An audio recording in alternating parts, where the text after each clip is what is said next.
எல்லோருக்கும் வணக்கம். இந்த பதிவில் நாம் என்ன பார்க்க போகிறோம் அப்படின்னா, ஜாதக ரீதியாகவே பார்த்திங்கன்னா யாருக்கு முடி கொட்டுறது அதிகமாக இருக்கும், யாருக்கு முடி அதிகமாக கொட்டாது, அதே மாதிரி அடர்த்தியான முடி எந்த ஜாதக அமைப்புக்காரர்களுக்கு இருக்கும் அப்படின்னு நம்ம பார்க்கலாம்.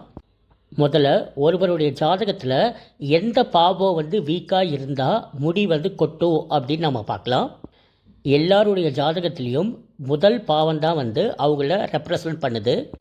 நம்மளுடைய லக்ன அதிபதி பலவீனமாக இருந்தாலோ அல்லது நம்மளுடைய லக்னத்தில் நீச்சமான கிரகம் இருந்தாலோ அவங்களுக்கு முடி கொட்டுறது கொஞ்சம் இருக்கும்.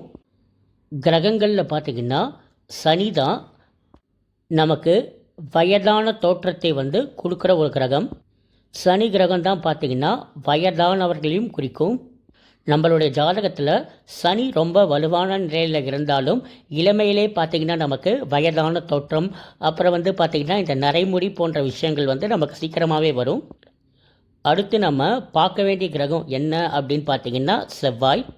சில பேருக்கு பார்த்திங்கன்னா உடல் உஷ்ணத்தாலே பார்த்திங்கன்னா முடி கொட்டுறது ரொம்ப அதிகமாக இருக்கும். மோஸ்ட்டாக பார்த்திங்கன்னா இந்த டிரைவர்ஸ்லாம் இருக்காங்கள்ல, அவங்களுக்கெல்லாம் பார்த்திங்கன்னா அந்த வண்டி போட்டுற ஹீட்லேயே பார்த்திங்கன்னா மோஸ்ட்டாக ஹேர் ஃபால் அதிகமாக இருக்கும். ஸோ அது அவங்களால ரீசனாக இருக்காது, அவங்க அந்த மாதிரி ஒரு இடத்துல வேலை செய்கிறதால. ஏன்னா செவ்வாயின்றது நெருப்பை குறிக்கும், ஓகேங்களா, அனல் அதை குறிக்கும். அந்த சூடான தன்மையாலே பார்த்திங்கன்னா அவங்களுக்கு முடி கொட்டுறது ரொம்ப அதிகமாக இருக்கும். அதுக்கப்புறம் நம்ம மெயினாக பார்க்க வேண்டிய கிரகம் என்ன அப்படின்னு பார்த்திங்கன்னா சூரியன். ஒருவருடைய ஜாதகத்தில் சூரியன் நீச்ச நிலையில் இருந்தாங்க அப்படின்னா, அல்லது சூரியன் சனி சேர்க்கை அந்த மாதிரி இருந்தது அப்படின்னா அவங்களுக்கு ஹேர் ஃபால் கொஞ்சம் அதிகமாக இருக்கும். ஏன்னா அந்த முதுமை தோற்றம் சீக்கிரமாகவே வந்துடும், ஓகேங்களா. அந்த பால்னஸ், அப்புறம் அந்த ஸ்கின் கொஞ்சம் வயதான தோற்றத்தை கொடுக்கறது, அப்புறம் நரைமுடி, இந்த மாதிரி அமைப்பு கொஞ்சம் இளமை பருவத்திலே வந்துடும். அதே மாதிரி பார்த்திங்கன்னா சூரியன் ராகு சேர்க்கை. ஸோ இந்த மாதிரி அமைப்பு இருந்ததுன்னா சீக்கிரமாகவே அவங்களுக்கு பார்த்திங்கன்னா ஹேர் ஃபால் வரும்.